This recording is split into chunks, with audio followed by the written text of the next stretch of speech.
کی فطرت ہے، جب اللہ تعالیٰ اس کو رزق دیتا ہے، دولت کے دروازے اس کے لیے کھولتا ہے، اس کو جاہ و منصب ملتا ہے، اور یہ اللہ تعالیٰ اس کو جاہ و منصب دے کے، دولت دے کے، اس کو پیسہ روپیہ دے کے اس کی آزمائش کرتا ہے، لیکن اس کو آزمائش نہیں سمجھتا۔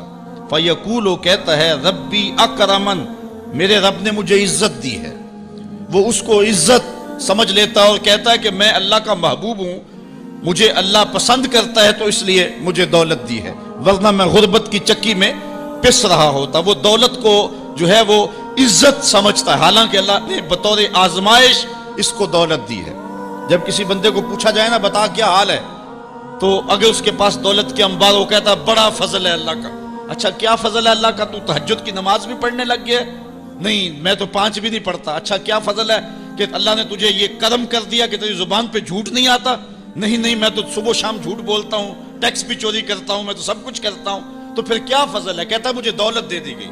تو یہ انسان کی فطرت ہے کہ دولت جو مل جائے اس کو تو اس کو فضل الہی سمجھتا ہے، وہ ناجائز طریقے سے بھی لے تو اس کو بھی فضل سمجھتا ہے۔ کبھی آپ نے دیکھا ہوگا کہ سراسر کمائی حرام کی ہے، ناجائز فروشی کے ساتھ، رشوت کے ساتھ، اور کیا کیا دھندے کے ساتھ اس نے جو ہے وہ دولت کمائی، اور عالی نصب کوٹھی بنا کے اوپر لکھ دیا ھذا من فضل ربی، یہ میرے رب کا فضل ہے۔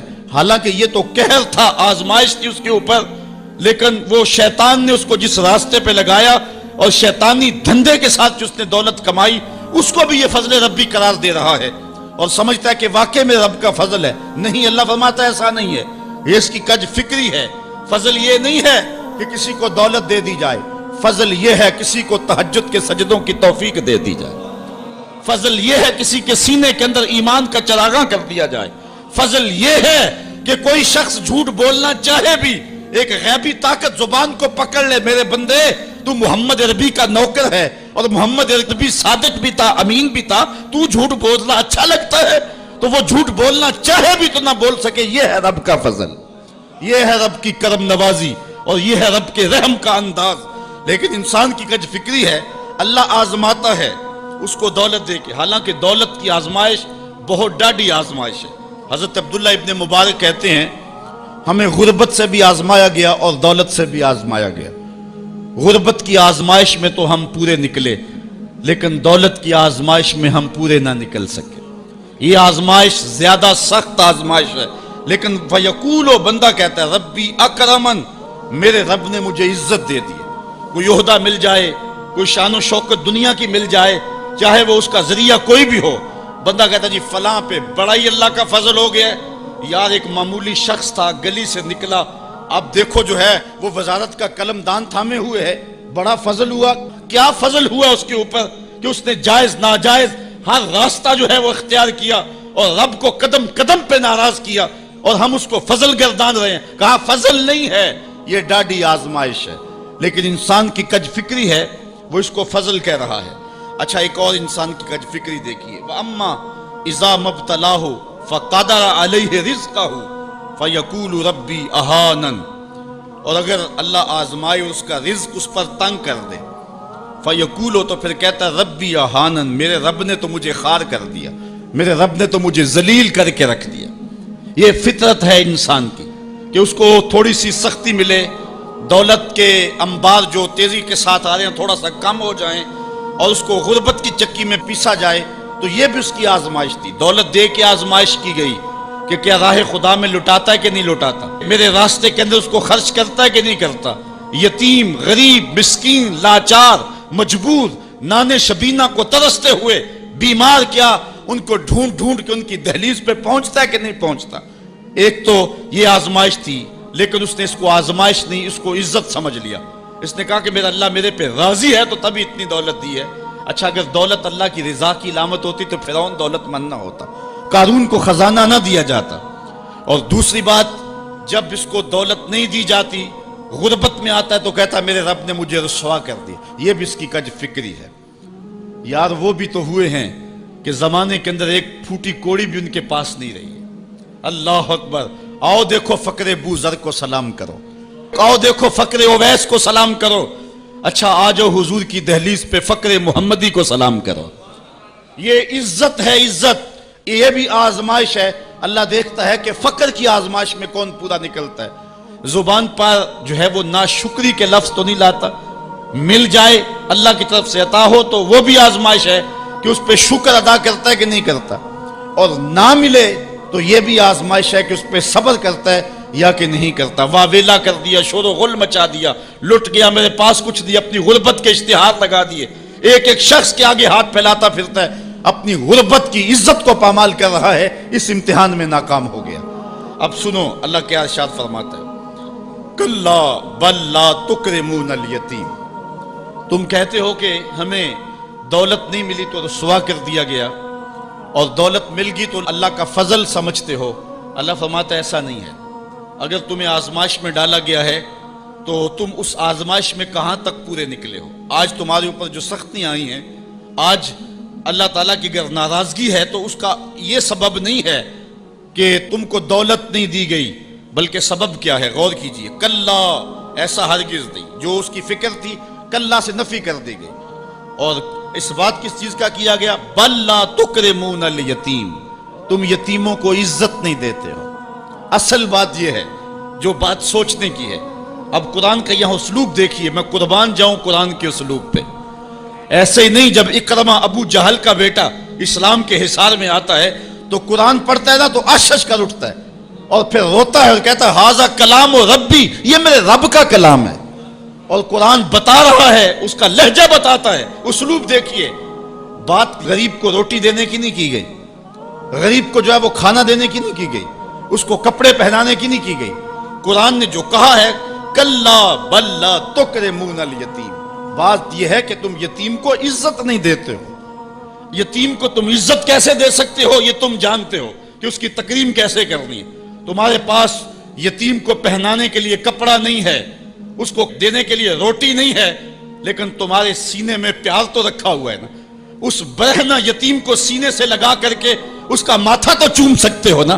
رب یہ نہیں دیکھتا روٹی کس نے دی، رب یہ دیکھتا یتیم کو پیار کس نے دی ہے، وہ یہ دیکھتا ہے۔ کلا بل لا تکرمون الیتیم، معاملہ روٹی کا نہیں ہے، بچی ہوئی روٹی تو کتے کو بھی ڈالی جا سکتی ہے، کسی کو غریب کو دے دی تو یہ کون سا کمال ہے؟ جو دیگیں بچ گئی وہ مدرسے میں بھیج دی، یہ کمال کی بات نہیں ہے۔ وہ گندگی کے ڈھیر پہ بھی تو پھینکنی تھی، خراب ہو جاتی، 2 گھنٹے اور پڑی رہتی۔ معاملہ یہ نہیں ہے، معاملہ تکریم کا ہے۔ اب وہ بھی سوچیں، عید آ رہی ہے، مینڈکوں کی طرح نکلیں گے سماجی رہنما اور سماجی کارکن، اخباروں میں تصویریں چھپیں گی، غریب عورتیں لائن میں لگی ہوئی ہیں، غریب مرد لائن میں لگے ہوئے ہیں، اور جو ہے وہ صاحب جو ہے وہ ایک ایک توڑا آٹے کا، ایک ایک تھیلا آٹے کا دے رہے ہیں، اور 10 جو ہے وہ فوٹوگرافر تصویر کھینچ رہے ہیں۔ اگلے دن 15 اخباروں کے اندر تصویریں لگی ہوئی ہیں۔ میں اس دن بھی کہا تھا کہ اس انداز کے ساتھ غریبوں کی غربت کا اشتہار لگانے والا سوچے کہ اس لائن میں اگر اس کی بیٹی کو کھڑا ہونا پڑے تو اس کا پھر انداز کیا ہو۔ بات یہ نہیں، بات تکریم کی ہے۔ کلا بل لا تکرمون الیتیم۔ آئیے تمہیں میں کہانی سناؤں۔ آقا کریم علیہ السلام جا رہے تھے عیدگاہ کو، راستے کے اندر ایک یتیم کھڑا تھا، اور آقا کریم نے کہا کہ بیٹے آج تم یہاں کھڑے ہو، کہا فلاں غزوے میں میرا باپ شہید ہو گیا تھا، میری ماں کا سایہ بھی میرے سر پہ نہیں ہے، لوگ اپنے گھروں میں ہیں، میں کس دہلیز پہ جاؤں۔ اچھا انتظار ہو رہا ہے عیدگاہ میں، حضور نے یتیم کو سینے سے لگایا، گھر لے گئے اور سیدہ فاطمہ سے کہا کہ جس طرح کا لباس حسنین کو پہنایا ہے اس کو بھی پہناؤ۔ اللہ اکبر۔ اور اس کو کھانا کھلایا اور سب کچھ اس کی تکریم کرنے کے بعد حضور نے پھر جو ہے وہ اس کو عزت دینے کے لیے، اس کی تکریم دینے کے لیے حضور علیہ السلام نے اس کو فرمایا اما ترضى ان محمدًا ابوکا، بیٹے کیا تو پسند نہیں کرتا کہ محمد تیرا باپ لگے، وہ عائشہ تا امو کا، اور عائشہ تیری ماں لگے، وہ فاطمہ بنت محمد اختوں کا، اور فاطمہ تیری باجی لگے۔ اس نے کہا یہ اعزاز مل جائے تو مجھے اور کیا چاہیے؟ تو کہا آج کے بعد یہ رشتے تیرے ہوئے۔ ایک انگلی سے حضور نے حسنین کو تھاما ہوا ہے اور دوسری انگلی سے اس یتیم بچے کو تھاما ہوا ہے۔ جب حضور عیدگاہ کی طرف بڑھ رہے ہیں تو اور بچے بھی اپنے ماں باپ کے ساتھ جا رہے ہیں، وہ بچہ زبان حال سے کہتا ہے تھا تو یتیم، آج یتیمی کا مزہ ہی نہیں آ گیا ہے کہ حضور کی انگلی تھام کے جا رہا ہوں۔ تو یتیم کی تکریم کا مسئلہ ہے، اس کو عزت نفس دینے کا مسئلہ ہے۔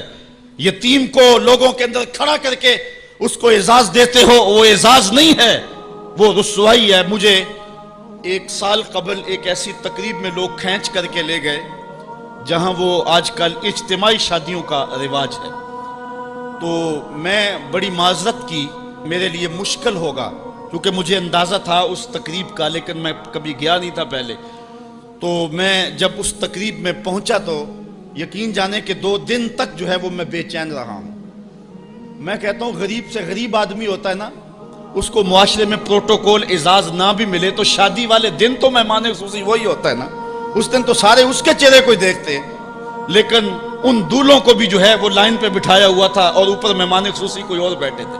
میں نے کہا یہ بیچارے مسکین آج بھی مہمان خصوصی نہیں ہیں، آج ان کی زندگی کا اہم دن ہے اور آج بھی اتنے لوگوں کے سامنے اشتہار لگایا جا رہا ہے یہ غریب لوگ ہیں، اور دلہنوں کا بھی اشتہار لگایا جا رہا ہے یہ غریب بچیاں ہیں۔ اور پھر کیا ان کے چہرے پہ کوئی مسرت کے آثار تھے اور نہ ان بیٹیوں کے چہرے پہ کوئی مسرت کے آثار تھے؟ تو لوگ خوشی بانٹنے چلے ہیں لیکن غموں میں اضافہ کرتے چلے گئے۔ رات کی تنہائی میں نکلو، اندھیرا پھیلا ہوا ہو، کوئی دیکھنے والا نہ ہو، اپنے سائے سے بھی بچو اور جا کے غریب کے گھر میں رقم پھینک کے آ جاؤ، اسے پتہ نہ ہو یہ پھینکی کس نے ہے، اور پھر وہ شادی کریں جو دعائیں ان کے کلیجے سے نکلیں گی عرش تک پہنچیں گی۔ تو بات پیسے دینے کی نہیں ہے، بات تکریم کی ہے۔ کلا، دیکھو قرآن کا اسلوب، کلا بل لا تکرمون الیتیم، معاملہ یہ ہے کہ یتیم کی عزت تکریم۔ میرے اور آپ کے آقا مولا نے تو یہاں تک فرمایا جب بچے اکٹھے کھیل رہے ہوں، تمہارا بچہ بھی ان بچوں میں کھیل رہا ہو تو بچے کو بیٹا کہہ کے آواز نہ دو، اس کا نام لے کے پکارو۔